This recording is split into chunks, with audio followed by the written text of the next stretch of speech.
Welcome to the Graduate Job Podcast, your home for weekly information and inspiration to help you get the graduate job of your dreams. Hello and welcome to the Graduate Job Podcast with your host, James Curran. The Graduate Job Podcast is your home for all things related to helping you on your journey to finding that amazing job. Each episode I bring together the best minds in the industry, speaking to leading authors, graduate recruiters and career coaches who bring decades of experience into a bite-sized weekly 30-minute-ish show. Put simply, this is a show I wish I had when I graduated. Hello and welcome to the show today. I appreciate you joining me for what is a very special episode. As continuing my recent episodes with listeners to the show, I am today joined by recent law graduate Saffy as she shares how she managed to secure not one, but two highly competitive training contracts with top legal firms. Now, Saffy is just like you, a listener to the show who got in touch with me over a year ago now for some one-on-one coaching, and then who signed up to the first launch of my How to Get a Graduate Job course back in September last year. And in today's episode, she shares her experiences of balancing job applications while finishing a dissertation in lockdown and the trials and tribulations of dealing with rejection and overcoming setbacks. We also explore all stages of the application process for a training contract, from 500-word written competency questions to recorded video interviews, legal case studies, assessment centres, and the dreaded partner interview. She shares what went well, mistakes she made along the way, and what you need to do to stand out from the crowd as you apply for a training contract. And also why she recommends that you sign up for the How to Get a Graduate Job course. No matter if you have never heard of a training contract or even thought about a career in law, this episode is packed chock full of advice that holds true no matter what type of graduate job you're applying for. It's another inspiring episode today. Getting a graduate job, and especially a training contract, can be hard and dispiriting. But Saffy shows you how it's possible, and how if she can do it, you can do it too. Now, the links to the show notes today, including a full transcript you can download, and links to everything we discuss, can be found at graduatejobpodcast.com/Saffy, which is SAFFY. Make sure you listen to the end of the episode as I share details for the relaunch of the How to Get a Graduate Job course, where it will be coming to you with lots of extra bonuses and extra coaching time with me. So if you are serious and want to turbocharge your search for a graduate job and you want to get it the first time around, then make sure you stick around to the end to hear details for that. But without further ado, let's head on over to my chat with Saffy. I am very pleased to welcome to the show today, listener to the show, and a course alumni of How to Get a Graduate Job, and also the holder of two amazing offers for training contracts in her back pocket at the moment. Welcome to the Graduate Job Podcast, Saffy. Hi, James. And Saffy, thank you for joining us today. So let's start off at the beginning. Do you maybe want to just give the listeners a little introduction to who you are? Yeah, sure. So I'm Saffy. I did my law degree at the University of Liverpool, and then I did my master's at Durham University in law again, so very law focused. I've been working for a paralegal for the past 6 months, recently just finished last week actually. And yes, as you mentioned, James, I have been applying for training contracts for the past year, and now I am hopefully looking to start the LPC in September. Amazing. And I was looking back through our emails and you got in touch. So we're recording this at sort of beginning-ish of July. You got in touch initially at the end of May last year, so deep into to lockdown territory, to sort of reach out and ask about coaching help. So what made you reach out and get in touch? Oh gosh, it feels like ages ago actually. I think for me, I started to apply for training contracts around that time last year. And training contract applications, for anyone who knows, they are really long. They require a lot of effort to go into them, and sometimes the answers for questions seem to be 500 words each. I was feeling a bit lost with it all, to be honest. And I had been listening to the How to Get a Graduate Job podcast. And of course, you'd mentioned that you did coaching. So that's when I really decided that I would just drop you an email and find out a bit more, because I felt like on my own, I wasn't really sure how to sort of steer the applications to be able to stand out. And I know, of course, with law, it's such a competitive field that, these law firms receive thousands of applications, and you've really got to make yourself stand out amongst all of these law graduates that have done so much, and all pretty much, have mainly high grades or other extracurricular things that they do on the side as well. So of course, and I dropped you an email and just thought it would probably be best to, invest in myself and get going with that, really. Definitely, and listeners who sort of aren't as au fait with the legal application process, so yeah, similar to all the other applications for graduate jobs, but as Saffy said, really, really competitive. So firms don't take on as many people as some of the other big graduate schemes. It's uber competitive. And they're looking back to, I don't know, from the applications that we did, Saffy, they're looking for all of your university grades throughout the years to see what you were getting. So it's not just, they don't just want you to get a good final grade at the end. They want to make sure that you were getting them all throughout your time and not just pulling it out of the bag in the final year. So, really, really competitive. And whereas other graduate employers have been, over recent years, especially last year and year before, have been moving away from these questions of, in 500 words, tell me about a time you led a team. It's still the case with all the legal applications that we did, isn't it? The 8 or 9 of those questions where you've got to really put the time and energy and thought into them. So yeah, it did. We did spend a lot of time going through that. And in terms of the coaching, you went initially for the sort of 3-month intensive coaching package that I offer, where it's sort of just unlimited time together. Why did you go for that over, say, just working on an hourly basis? I think that it was because it was the time when I was really knuckling down on those applications, and I knew that I felt like the unlimited support was something that would really be beneficial for me. I was also doing my dissertation for my master's at the time as well, so I was trying to balance that, and I did think that having the support from you, James, would have been something that would really steer me along the right path in terms of where I was going with the applications and with the interviews.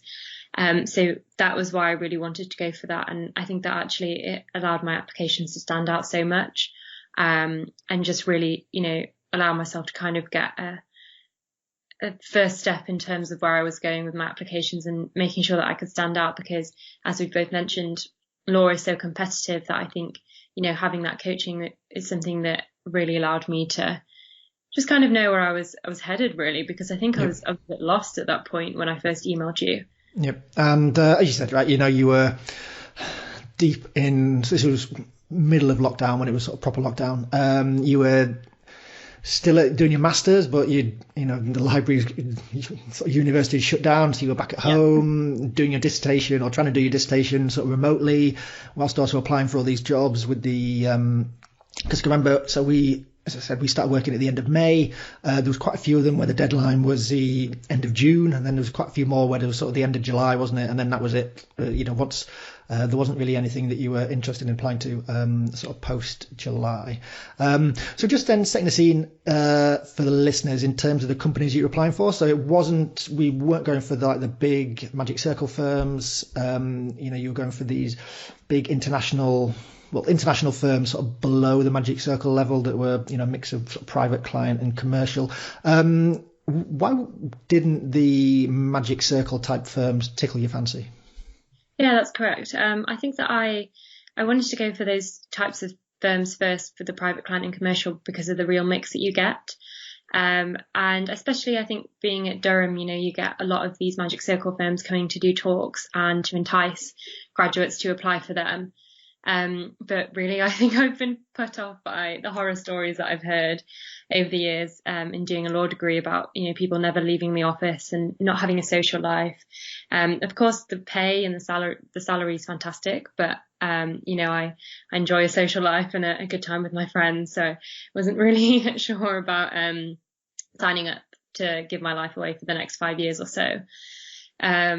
So for me, I think that I really wanted a law firm that I would get good responsibility and good support and training, but it was still a good level of work and great clients. It wasn't your standard high street firm or anything like that. I wanted to find somewhere that was good, but it also had a good social and work-life balance. So that's what I was looking at mostly. And I think with these Magic Circle firms, they do take on quite a lot of trainees compared to other firms, but I knew that the firms that I wanted to apply to had quite a small cohort of trainees every year. And with that, I think that you get a great responsibility, but you also get to know partners in the firm quite a lot. You're not just one cog. In a big part of machinery, you get to really cut your teeth on these cases and work with clients quite closely. So that's why I decided to go for those types of firms instead of the huge magic circle firms that kind of put me off a bit. Yep, no, that makes sense. And so having identified the firms that you were interested in, what were the biggest challenges then at the beginning? So at the initial phase, can you remember? So there was lots of applications. How difficult did you find it, to narrow down who you wanted to apply to, and then to get the applications in? I found it really difficult actually, because there are so many law firms out there, and when you are first applying, I wasn't really sure in terms of where I wanted to go. And I think that, through research and talking to people, you find out where you're headed. So definitely, James, your tip of reaching out to fellow graduates from your university who work at the law firms on LinkedIn and just dropping them a message and asking for a chat was something that I found really beneficial. And actually, way more people replied to me than I thought that they would.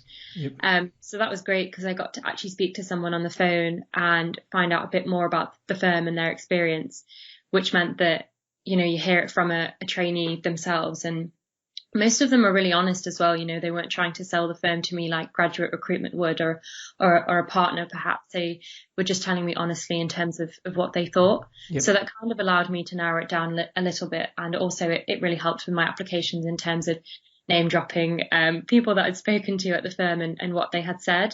So it looked like I'd really gone the extra mile to research the firm rather than just copying and pasting something from the website.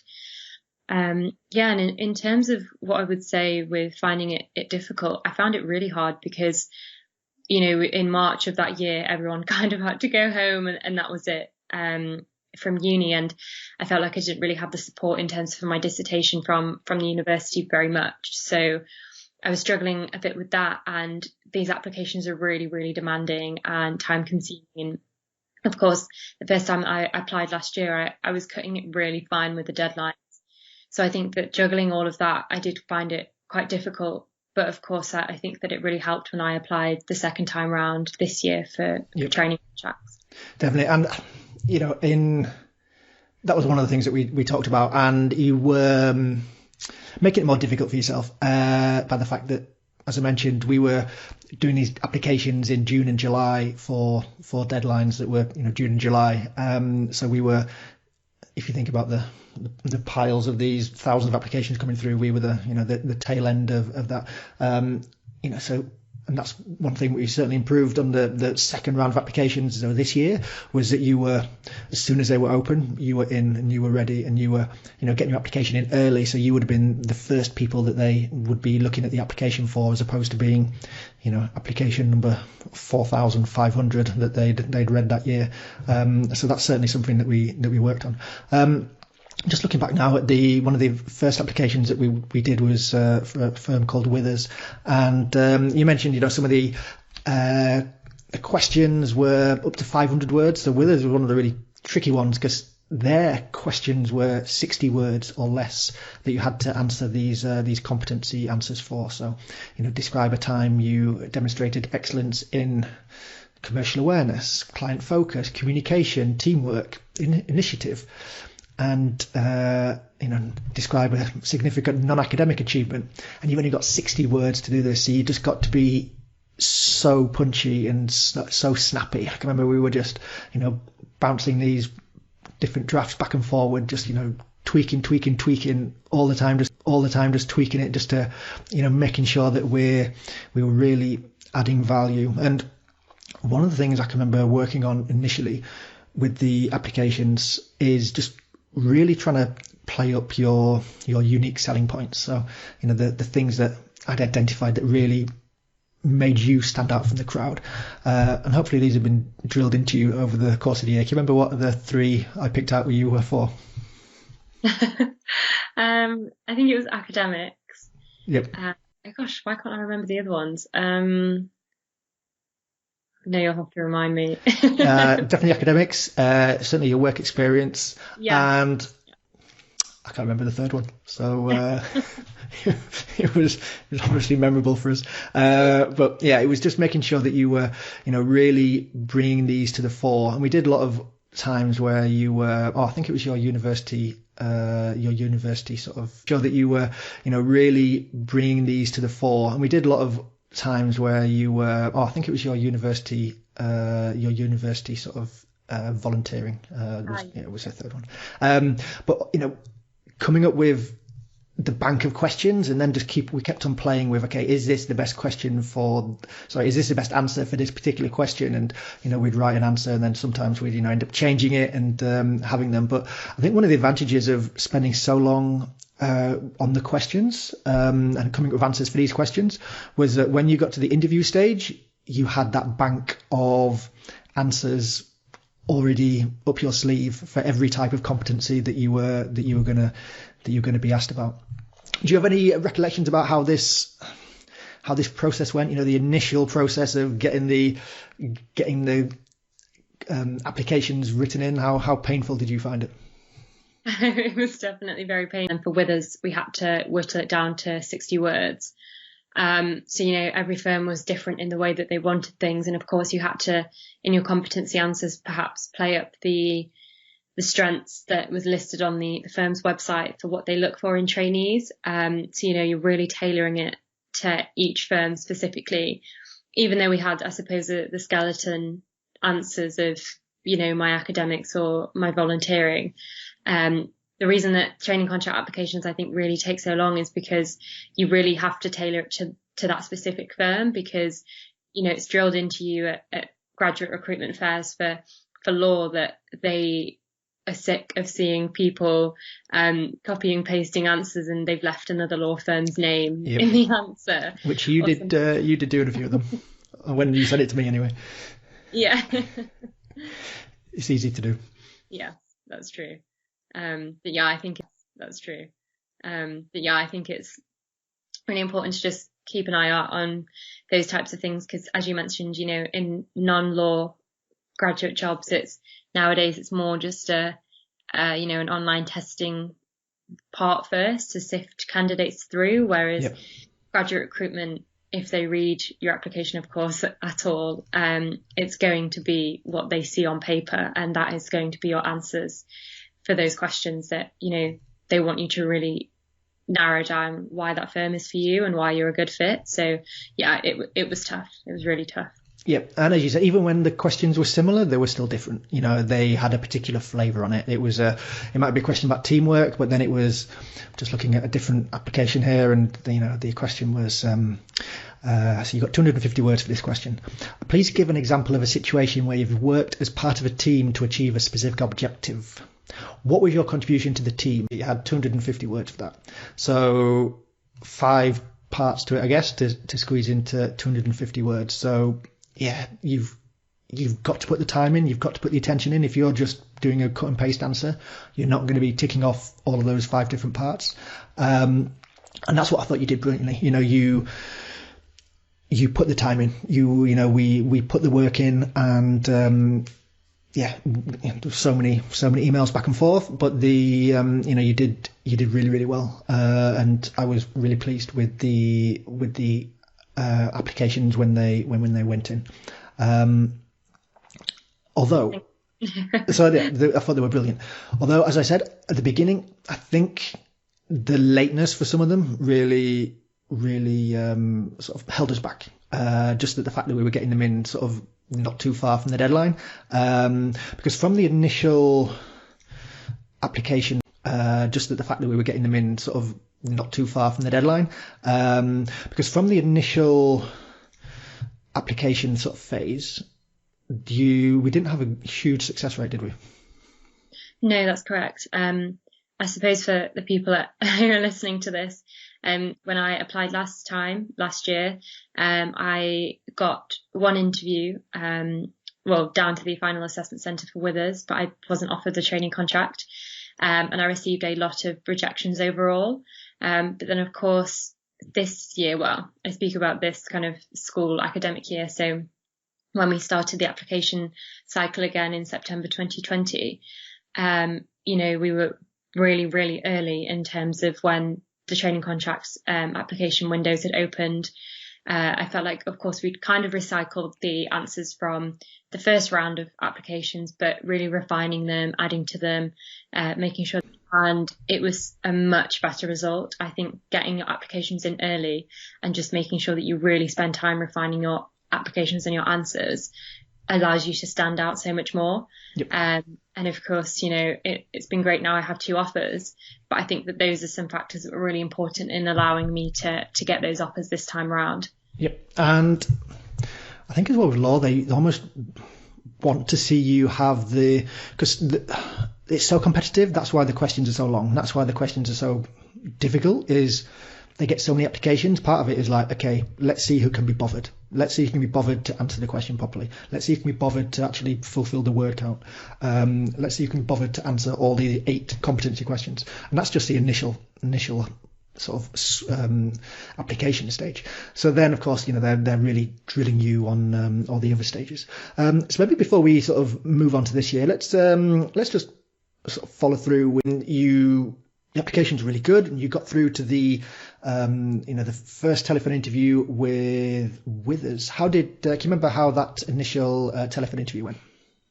I remember being really nervous because it was really the first kind of interview that I'd done for a training contract. Really, I think that I can remember. And to be honest, I do think that I'd let the nerves get the better of me a bit. So I was really shocked when I found out that I had got through to the assessment centre. Mm-hmm. But of course, the 2 people that interviewed me for Withers in the initial stages were lovely and really friendly. So that did put me at ease quite a bit. But I think that, to be honest, the first time round, I recognised that I wasn't the strongest candidate. I think that I could have done much better on my answers, and to know that you don't always have to let the nerves get the better of you. And I know it's a nerve-wracking experience, but just having that confidence in the ability to, big up your achievements. And that's not in a cocky way, but just in the way that you know yourself and you can back yourself, really. And I think that I was kind of missing that in the first application round, because I think that I wasn't as keen to, show off my achievements or what I had done. And that's something that I really, really tried to do in the second round of applications, and just come across as a confident candidate that, can stand their ground when they are challenged. Because sometimes you will find that in training contract interviews, the partners who are maybe interviewing you will push back on your answers because they want to see if you can, think on your feet and back yourself when you're challenged. Mm-hmm. So that's something really important, I think, to keep in mind if any law graduates are listening to this and are preparing for any training contract interviews. Completely agree. And that's something really important, I think, to keep in mind if any law graduates are listening to this and are preparing for any training contract interviews. Completely agree. And a part of it, though, is as well just practice. This was, you said, this was your first interview, and we put a lot of time in. We did a lot of mock interviews, and your answers were really good, and you had we had a really good range. Well, you had a really good range of answers to all of the different questions we worked on. We practiced all the different competencies, so you had at least 2 answers to sort of all these different competency answers, so you were ready for any eventuality. And one of the things sort of the feedback I gave you was, and how I think you've improved a lot from last year to this year, was almost last year you tried to sort of over memorize the answers, but this year you were a lot more natural. Do you think that would be fair to say? Yeah, definitely. I think that I was so worried about the interviews that I would memorize entire competency answers, or, just answers in general, to be honest. I think that I was so nervous that I wouldn't remember what to say, or I'd just freeze up, that I'd started memorizing things. But I think it just came across, not as conversational or as relaxed. And I think that when I would forget what I'd memorized, you could probably see the panic on my face in the interview. And I think that as I progressed and become more confident, and especially in the second round of applications, my best interviews have been the ones where it's just a conversation. Yep. We end up talking about crypto or what's been on TV last night or something like that with the partners at the law firm who are interviewing me. And it seems to be that when I can just have a conversation with the partners and really get along with them, that's when I've done best, and that's when I've got the offers coming through.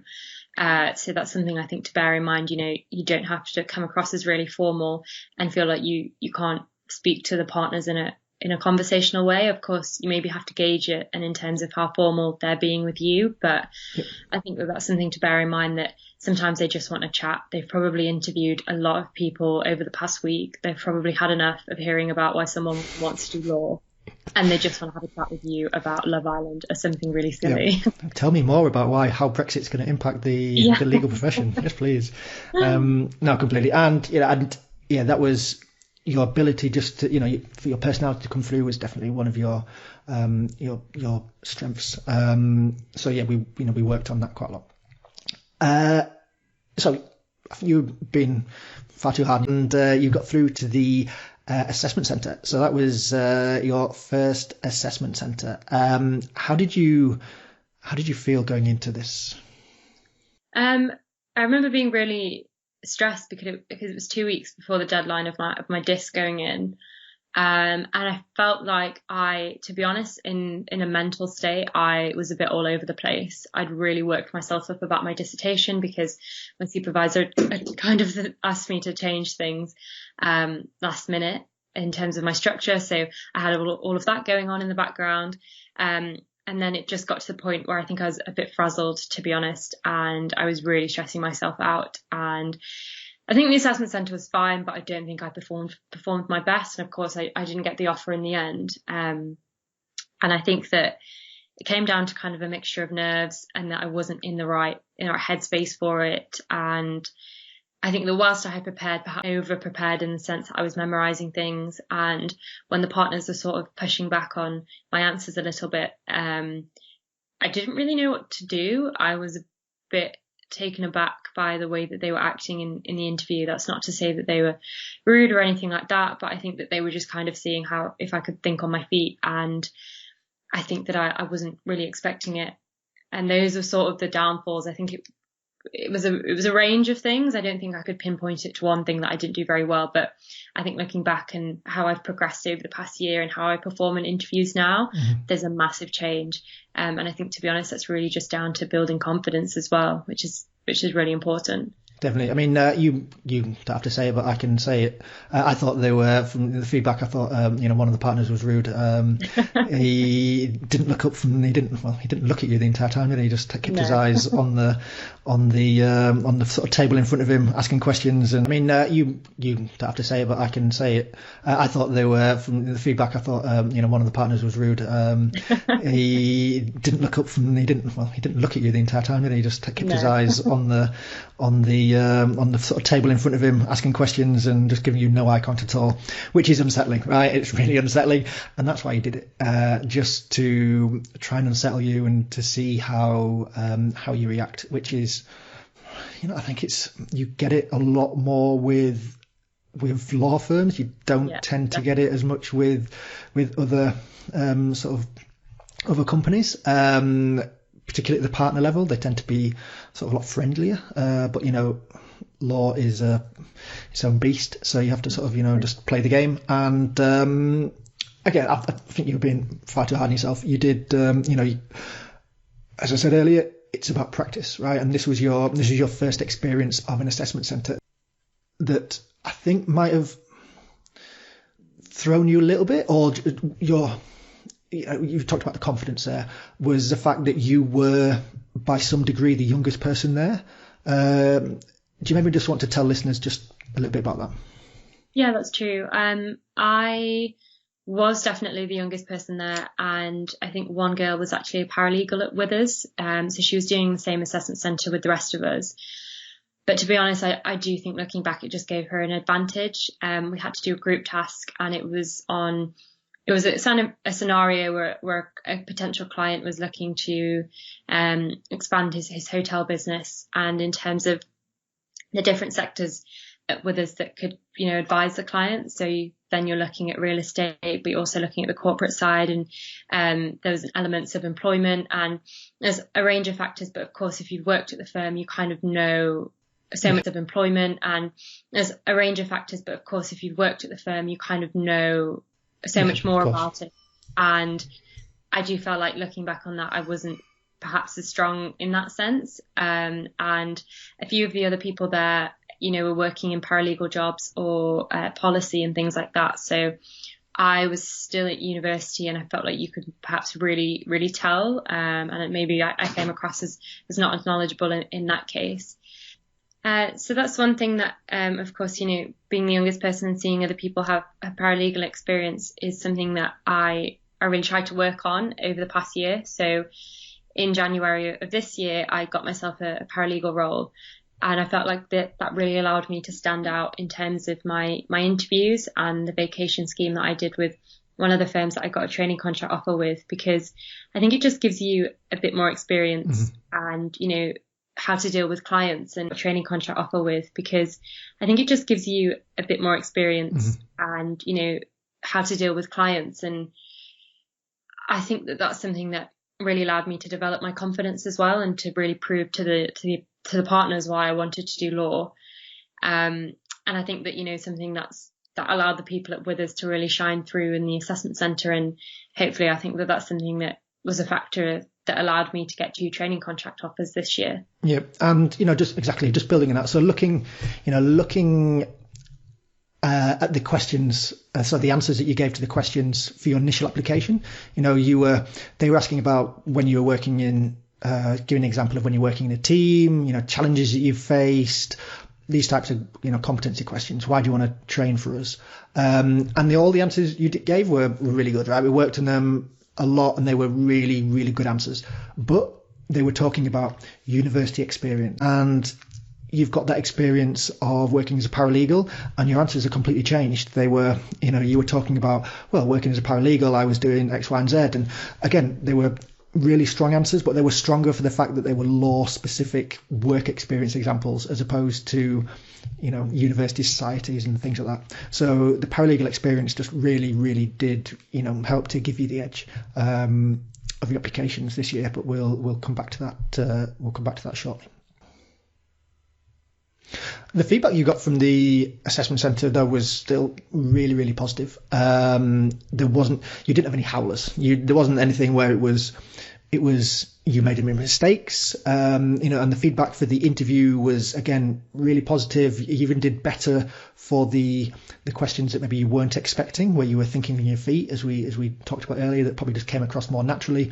It was positive all round, but it wasn't like you weren't expecting, where you were thinking on your feet, as we talked about earlier, that probably just came across more naturally. It was positive all round, but it wasn't, I guess, top marks for any of the different, the written exercise or the group exercise. You did well, but you didn't sort of, blow the doors off. Was it a surprise then when you didn't get the role?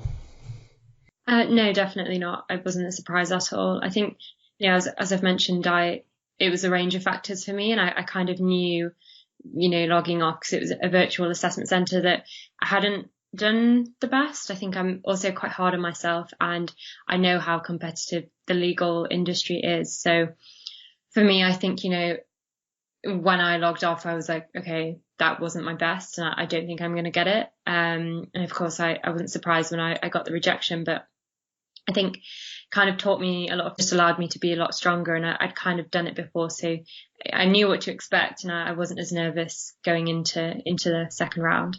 Definitely. And yeah, you are too hard on yourself. You did, for a first attempt, you did really, really well. The fact you got to the assessment centre just shows how well you did for this ultra competitive training contract. So it was, for me, it was just all positives for you to take away. You did really, really well.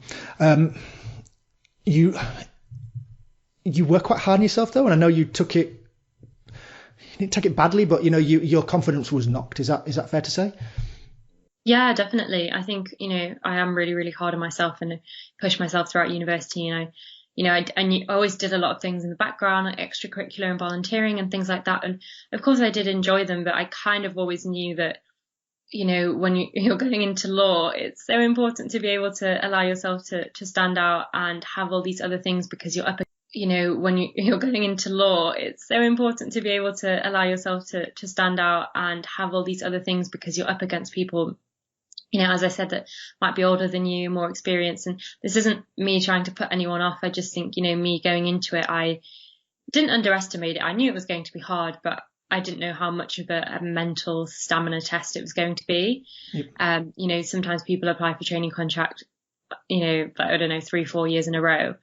So I was kind of gearing myself up for rejection, but when they come, they're still horrible and no one can really prepare you for that.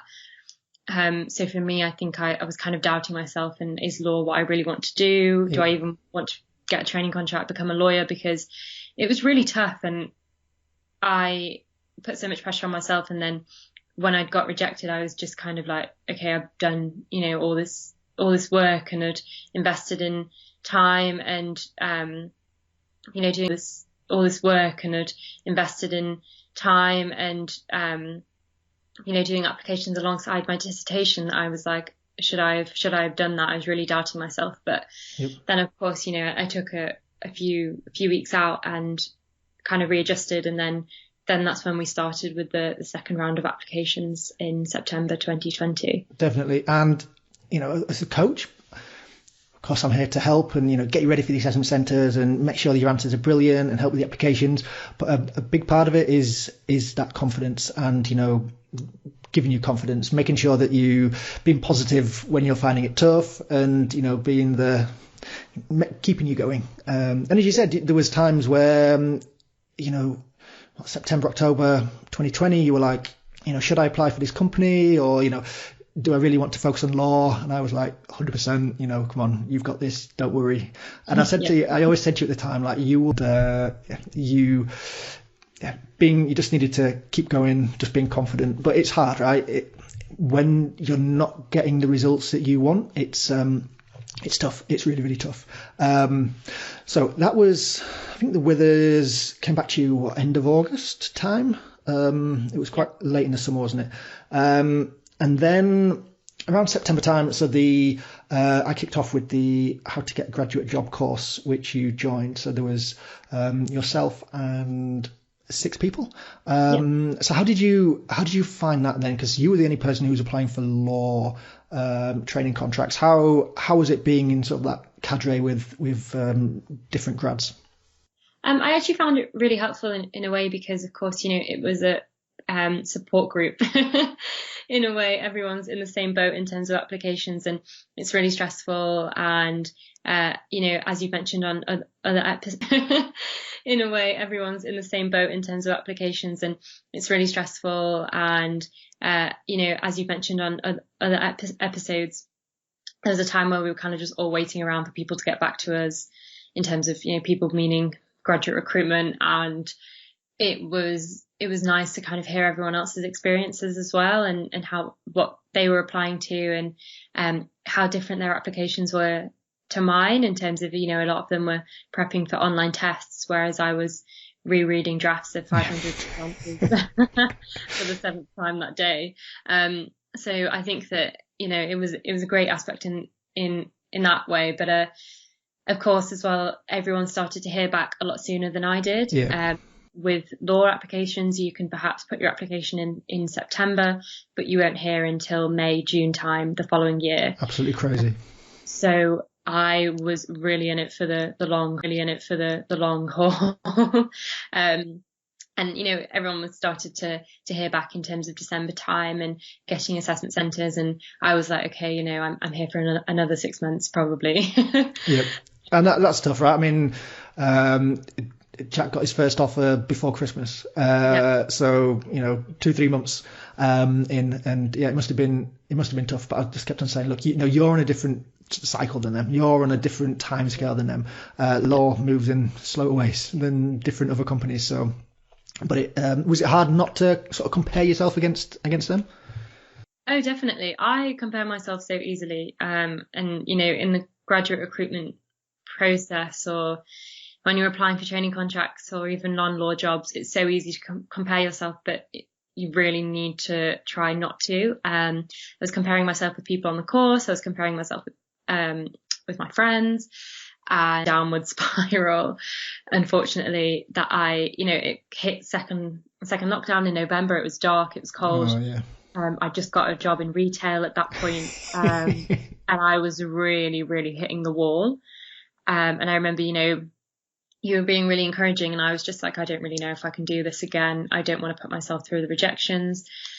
And then, you just kind of have to keep going and chipping away at it. And of course, the results will come if, you're putting the work in. But at the time, it feels like it's endless. Yep. And, it's so easy to be hard on yourself, but you just got to keep going and keep pushing with it. Completely. And yeah, you did that really, really, really well. With the course, how useful was it doing, say, the mock group exercises that we did, and also, say, where we'd look at each other's video interview questions? I think they were both really useful because, especially with the group exercise, I've done a few now in assessment centres for training contracts, and I found that it was so much easier having done a practice one in a non-intensive environment. So it was just you who was marking us, and I knew the other people on the course. And it was kind of a great way to do that, because it wasn't as formal as perhaps, you've never met these people before in your life. Here's a virtual assessment centre. You have an hour to do this exercise. And I think that it just allowed us to, because you gave the feedback at the end of the exercise as well. So I was listening to everyone else's feedback and kind of picking up tips. So, like mentioning people's by name instead of just being like, oh, what do you guys think? Dropping in people's names is a big one, and just bringing other people into the conversation if they've been a bit quiet.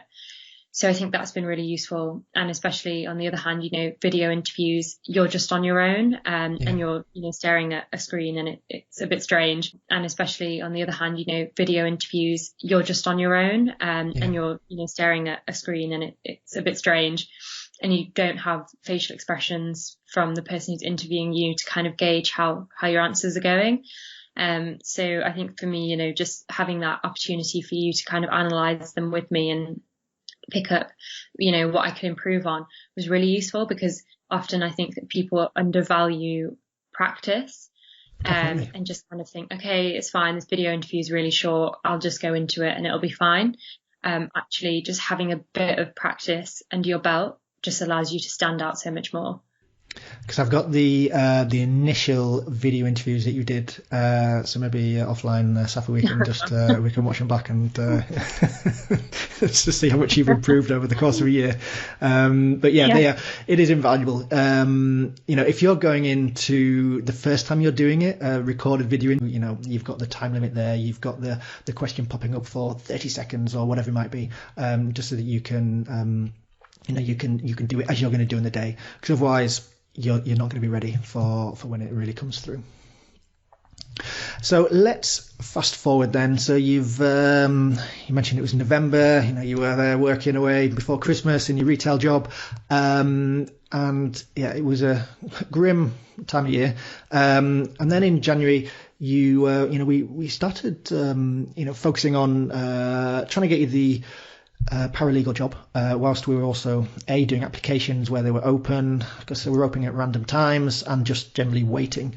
How did getting a paralegal job help your confidence once you started there? I think it really helped because, you get an experience of working with clients, so kind of boosts your employability, I guess, in that way. So because, you get an experience of working with clients, so kind of boosts your employability, I guess, in that way. So walking into not walking in because I guess everything's virtual, but going into these assessment centres, I had that background knowledge of how law firms work and how you should deal with clients. So when I would get asked certain questions in interviews, I could back myself. I wasn't just talking about being at uni. I had sort of real world experience. Yep. And of course, it allowed me to kind of think more in a commercially aware kind of way, which is so important in law firms. It's a big aspect that I really had to work on was commercial awareness, because I wasn't always the strongest in terms of business aspects, but just acting as a paralegal really allowed me to develop that. And also, I think just getting used to talking to people on a screen. When I first did my assessment centre with Withers, I found it really, really hard to do a good interview with just my laptop. So with having that and building up relationships with the partners I was working with, it didn't seem so scary when I was going into the assessment centres the second time around. Yep. And I think that kind of gave me an advantage.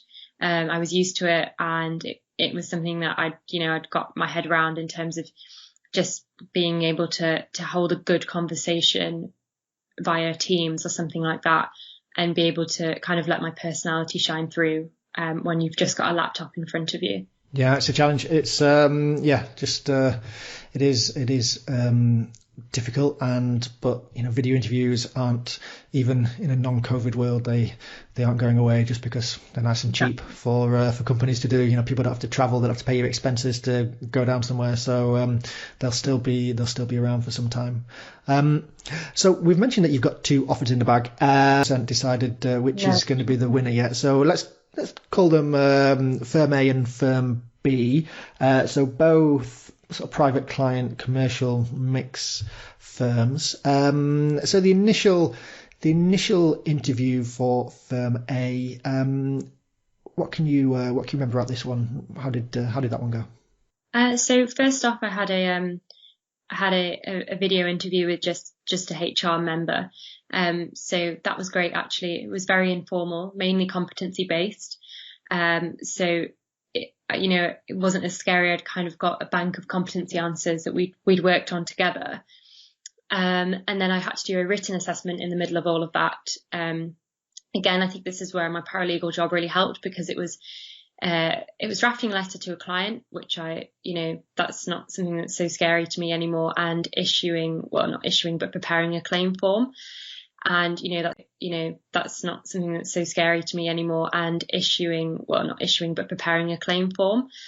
And, that's something that's pretty big in the work that I do in my paralegal job. So I kind of just looked at a claim form the day before my written assessment, because I had an insider tip from another fellow paralegal that I was working with, who'd done the same assessment process as me for the same firm.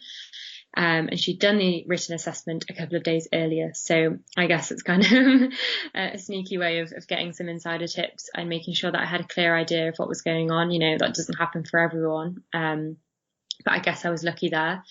And then for the final interview, it was the same HR member and a partner. And that was great in a way. I know it sounds strange. I actually enjoyed the interview. It was quite intense. I had to prepare a presentation beforehand. I only had 45 minutes to do that, and I was giving the topic on the day. So that's where I let my personality shine through, and we had a bit of a laugh, just about general things that was going on, that week in the media or something like that. I think I even mentioned Kim Kardashian at one point, but it felt easy to talk about those things. It wasn't something that was so formal and scary. It was a great way for me to just kind of get to know them as well, because interviews are a two-way thing. Definitely. And that's what really separates the good candidates from the exceptional candidates, is where you can change the dynamic so that it's not almost like a parent-child relationship. It's two peers having a conversation as opposed to them asking the questions, you just answering them. If you can get into that conversational nature, then it really does make you stand out. Was there a group exercise element to this one, or was it just solely the interview? No, that was just for the training contract a few days after that final interview. It was happy days. Yeah. So that was amazing. And did you, when you got the offer, did you think, right, that's it, I'm done, this is it, I'm gonna pull out of all the other ones, or were you like, I'll keep going, see what else is out there? I was really over the moon because it'd been a long time coming, as you all know, James. I genuinely didn't think I was going to get a training contract offer this time around. So I was thrilled, and it was with a firm that I really liked, Firm A and Firm B. I really like them both. I feel very lucky to have got offers from them. But I kind of knew that, I was still going to go ahead with the other interviews if I got any, because, there's no harm in just going along with things and giving it your best shot. I think you never know what's going to come out of, I was still going to go ahead with the other interviews if I got any, because, there's no harm in just going along with things and giving it your best shot. I think you never know what's going to come out of another interview. Of course, I got the offer from Firm B after Firm A. So, now I'm choosing between them. But if I hadn't gone ahead with, the interview process for Firm B, then, I wouldn't have known that I would have ended up with two offers. So. Completely. And, one thing you mentioned quite a few times is the word luck, saying how you're lucky. And I completely disagree. As is it the famous golfer said, the harder I work, the luckier I get. And you worked really, really hard. Yes, the person you were working with mentioned that they'd had the application, they'd sort of, done the interview previously, but that's part of the networking, right? That's part of letting people know what you're really sort of secretive and enclosed, and they don't share these things. And as a result, they're missing out on these serendipitous opportunities that are out there. And I can remember before one of the interviews, we were practicing, and, we were thinking, okay, what are the current news stories? Because a really common one that you often face in legal interviews is, tell us a recent news story and how it's going to impact the firm. And we'd been sort of, chatting about which one was the best one. And I think we went for, you were doing the research on Hong Kong immigration into the UK, which was a big current news story. And then the question was specifically about Hong Kong immigration into the UK, or it came up in topic of conversation, and you were able just to be like, oh yes, because you put the work in, you practiced. So all of this work, it makes you lucky. Yeah, I guess that's true. I think it's important maybe not to downplay your achievements as well. So. Definitely. And you had a million achievements to fall back on. So yeah, it was getting you to be more confident about talking about them. And it's, as Brits, we tend to be quite reserved, and don't blow our own trumpet so much as some other people. But yeah, if you can't do it during an interview, then when can you do it? So yeah, it's something that you really need to do throughout the interview process. So maybe then, let's move on to the final stage then with Firm B. So run us through what the sort of interview and assessment process was like for this one. So with Firm B, it was a little bit different because I actually got offered a vacation scheme with them. So for anyone that doesn't know what that is, it's a 1 or 2 week internship with the law firm. I just went straight to the training contract assessment process. So with Firm B, to get to the initial vacation scheme, I had to do an assessment centre. So I had a written task, a group task, and an interview with 2 partners. Having done the practice group task with the rest of the How to Get a Graduate Job group allowed me, I think, to really stand out in that.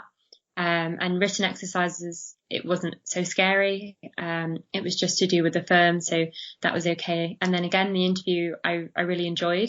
it was more of a conversation. And I felt like with Firm B, they really tried to get to know you as a person and see your personality. So that was fantastic. I actually ended up really enjoying that interview.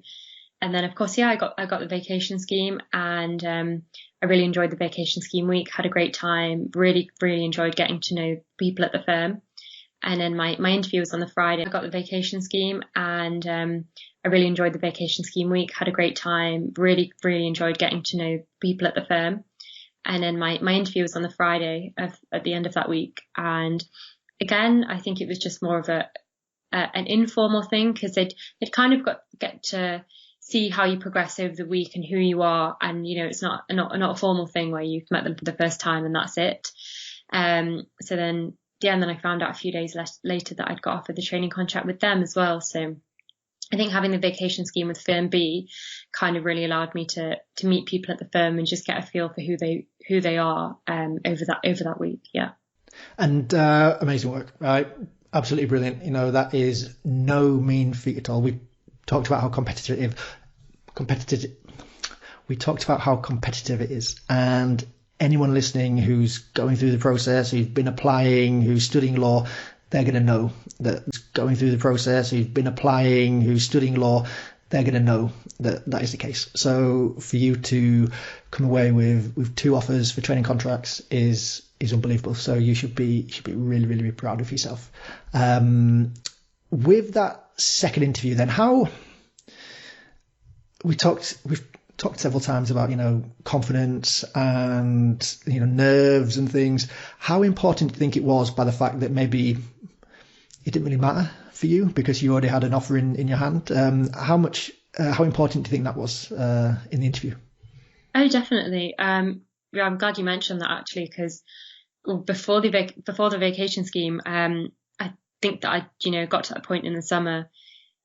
It was a few weeks ago where I was just a bit drained. It had been an intensive year of applications and working full time, and then I was just kind of like, well, I already have an offer from Firm A. I'm not really that fussed, to be honest.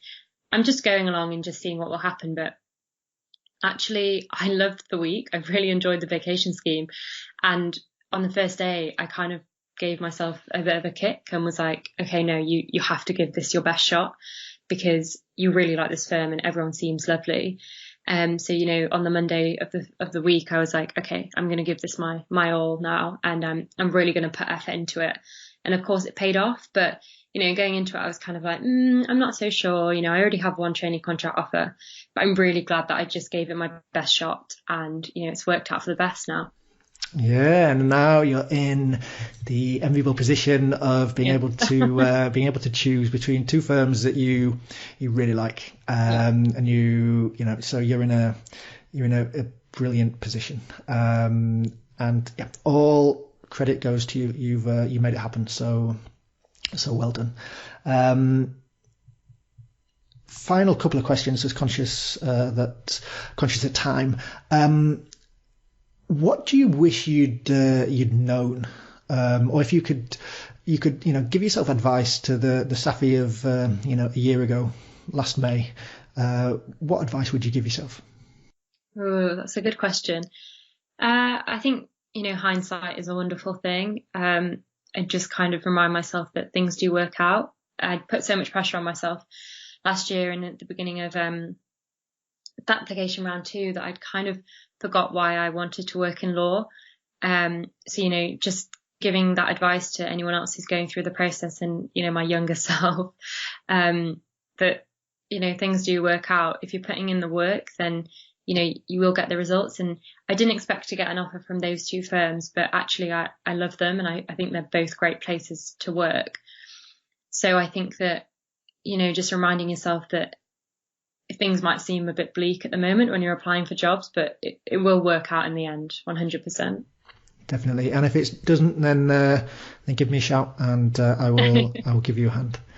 So, Saffy, time is running away with us, so let's move on to our weekly staple questions. I'm interested to see your responses for this one. So, question number 1, what one book would you point listeners towards that would help them as they look for a job? I would say Philosophy by Elizabeth Day. So, it's a very short book, but kind of deals with failing and why it's a natural part of life, and like, how you come out of it. That's the thing that I've really learned from my rejections in the legal industry.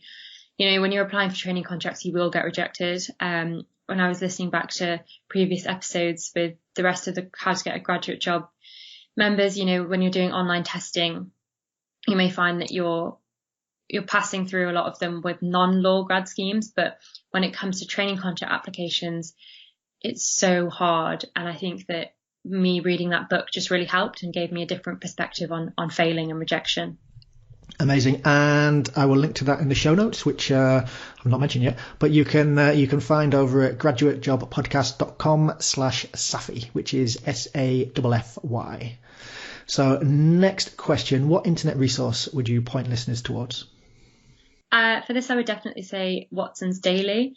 So as I mentioned, strengthening my commercial awareness and being able to talk about it confidently in interviews is something that I really had to work on.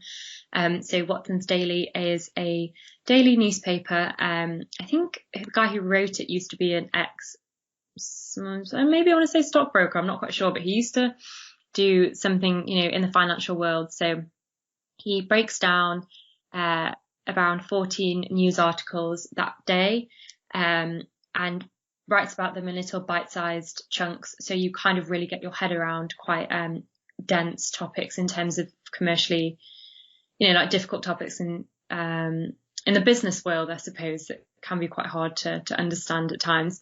And I think it's a great resource because it's a subscription process, but I think it's really useful for any law graduates that kind of want to work on their commercial awareness. And as we know, commercial awareness is key. You will be pushed on your commercial awareness. So excellent. I will link to that one in the show notes. And Saffy is, we've talked about, her unique selling points and making sure that you push yourself. She's far too modest there. One thing we've not talked about yet is that Saffy is sort of Instagram famous. So listeners, check out Saffy's Instagram account, which is at Dear Brown Girl. Do you want to give it a quick plug and let people know about that? Dear Brown Girl is just an account that I have to discuss issues in the South Asian community and especially of South Asian kids in the UK in terms of, growing up here and having to deal with cultural differences and clashes. Mainly focusing on in terms of like racism and issues like that. So definitely check it out if that sounds interesting to you. And it was something that certainly worked into quite a few of our competency answers for, tell us about something you've done outside of work, tell us about something you're proud of, tell us something you've done since lockdown. That was always a staple up your sleeve that you could go back to for that one. And when you gave that answer, how did it go down? Did it go down well? Were they interested in it? I think everyone that I've kind of told is interested in it because it's something a bit different. And also, I feel like with law interviews, it's always good to kind of put a spin on it. So in terms of really developing my communication skills and written skills, that was a way that I could kind of show that it would benefit me as a future lawyer.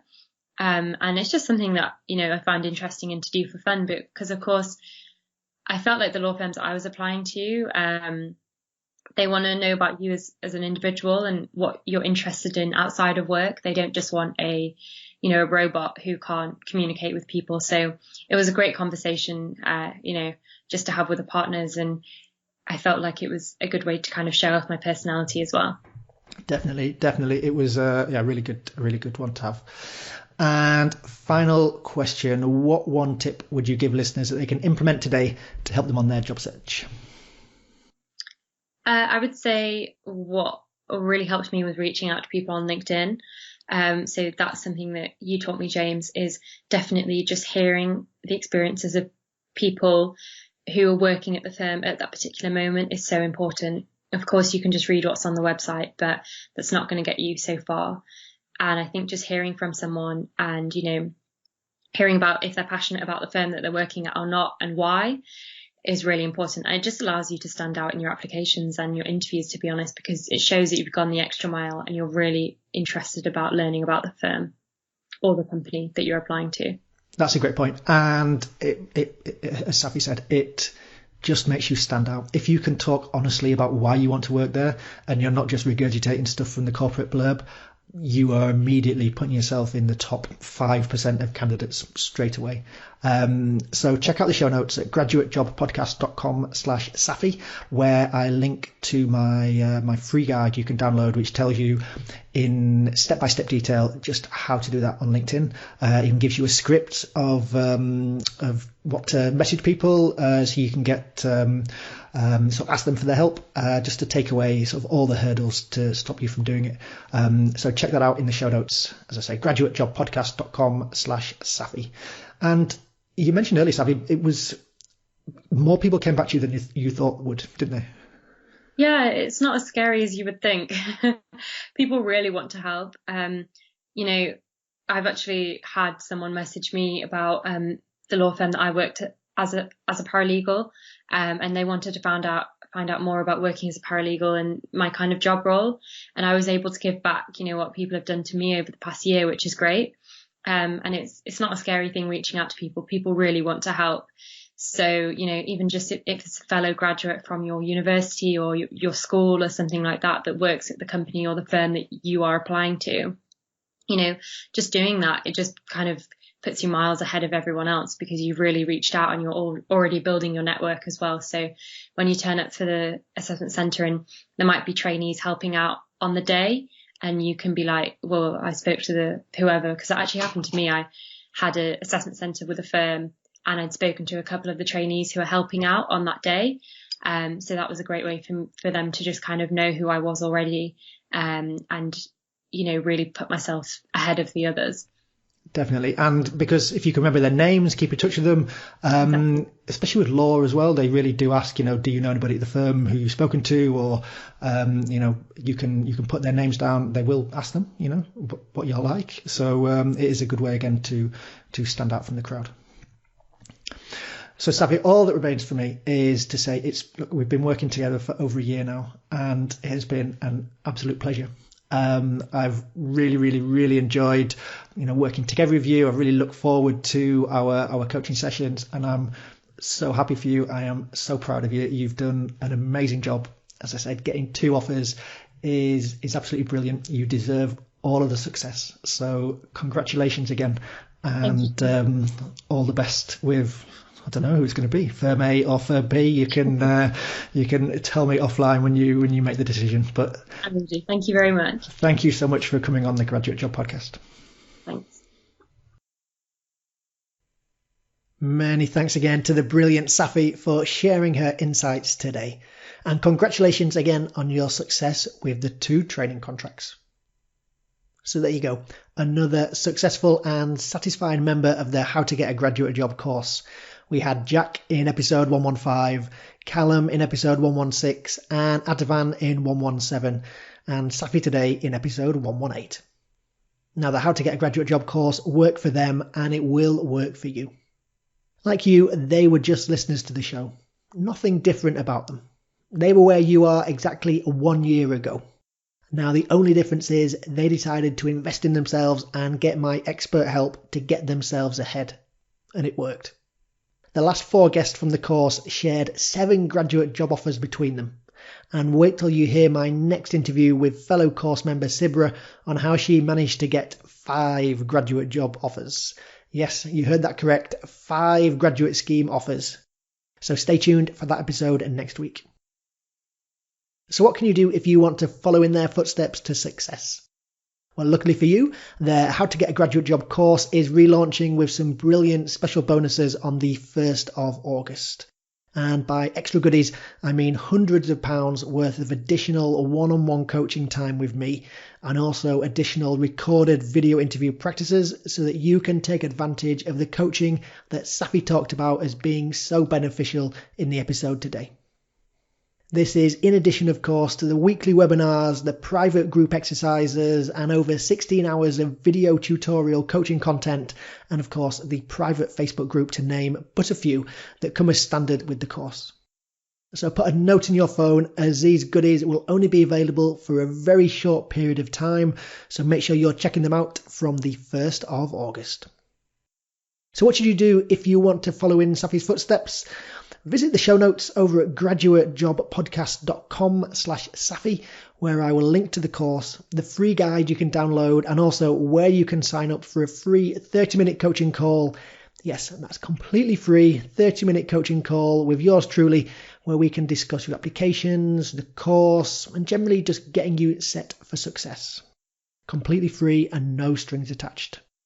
So that is graduatejobpodcast.com/Saffy. Right, I'll leave it there. I hope you enjoyed.